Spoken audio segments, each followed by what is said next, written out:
Hello and welcome to your in-depth weekly horoscope for week commencing the 19th of December for the Sun or the Ascendant. Thank you so much for joining me. If you've yet to subscribe to my channel, I'd be honoured if you did so now. But in this festive week, it really is a celestial blockbuster because on Tuesday, Jupiter, the planet of growth, of optimism, and traditionally in astrology of good fortune, returns to the go-getting, energized and fiery sign of Aries. Now on Wednesday, we have the winter solstice. This triggers the beginning of the last four cardinal quadrants, and this takes us through to the spring equinox, which will occur in March. So the flavour of this particular event, particularly as it also sees the Sun move into Capricorn for the first time in 11 months, but square up with Jupiter, is critical to this week's influences. This is kind of repeated on the back of the new moon in Capricorn, which occurs on Friday.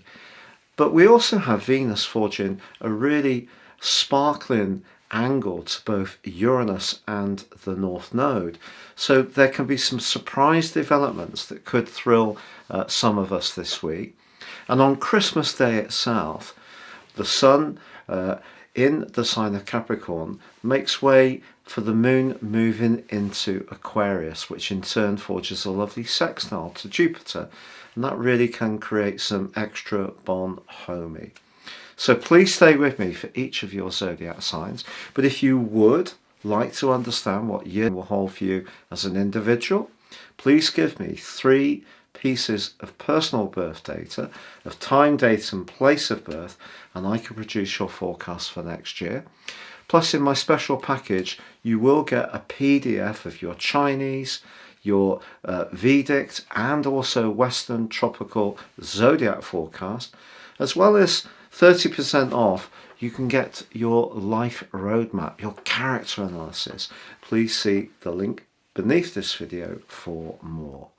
So Leo, your week commencing the 19th of December forecast sees Jupiter, the planet of growth, of optimism, traditionally of good fortune, about to arrive back in the sign of Aries. Aries, of course, is a sister fire sign and represents house 9 for you: travel, expansion, adventure, freedom, independence. And it's going to give you a great lift around those areas through to the middle of June 2023. Also, Jupiter governs the second decan of your sign.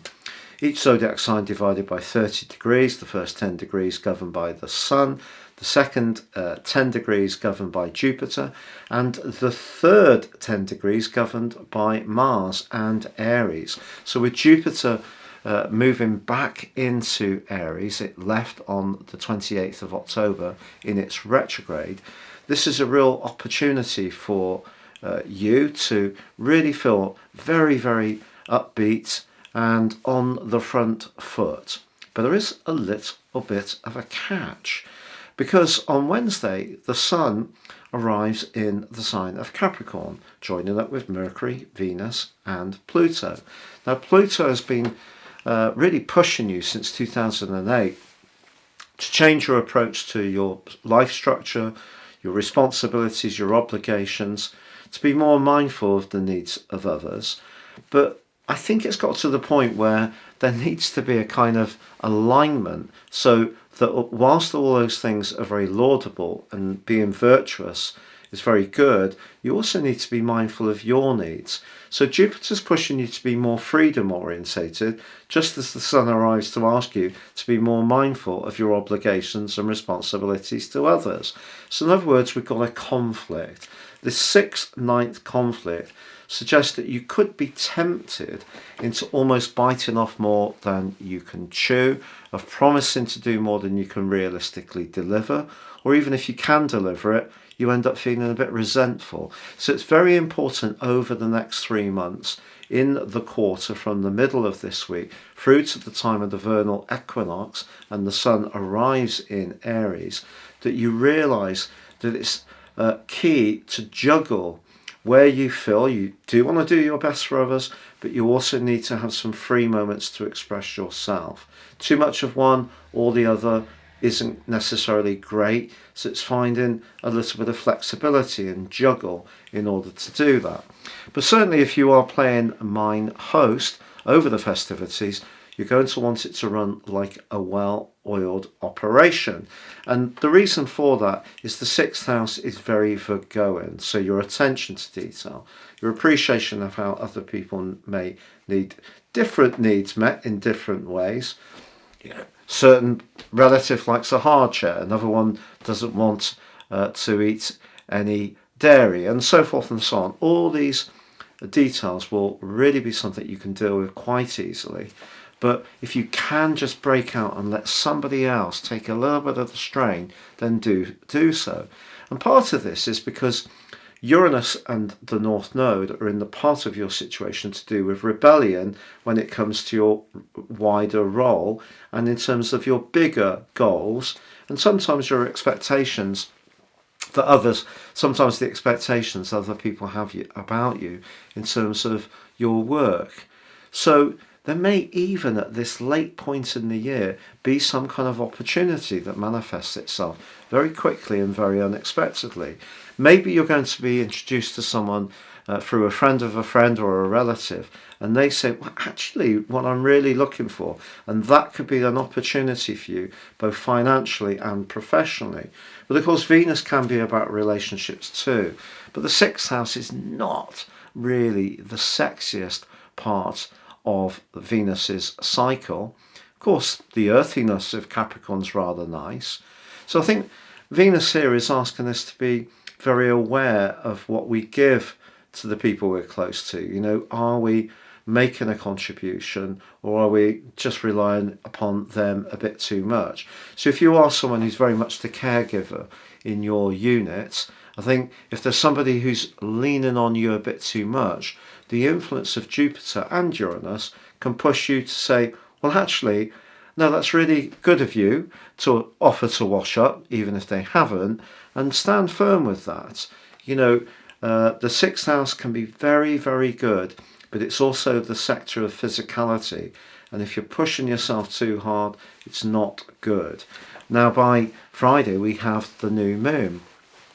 The moon in Capricorn is at its weakest in its new moon journey, but for you this is the sixth house. If you are thinking about your New Year's resolutions, whether it is about cutting down on the booze, giving up the cigarettes, being a bit more active, not being quite so caught up in those calorific goodies, then this new moon can definitely be of great help. But also with Jupiter in the mix, there could be the potential to set yourself a schedule or some aims for the new year or January or the first quarter of the year, which actually turn out to be totally unachievable. So remember what I said. It's better to under-promise and over-deliver with Jupiter in a square to all these influences. And also very important to know that however much you want to do your best for other people, it's very, very important that you do your best for yourself too. And while Saturn has been very active in your sector of relating over the last couple of years, and perhaps ask some questions. Maybe some people have pushed you to be more self-sacrificing. Maybe they felt that you were a bit too caught up in your own needs. Then it just depends where you're related to this forecast from. Has Pluto really tamed you in terms of sacrifice, or has it still got some lessons to teach you whilst it remains some of the time over the next year in the sign of Capricorn, whilst it also giving you a taste of its big hit in Aquarius, which will start in earnest on the 21st of January 2024, which can transform your relationships out of all recognition.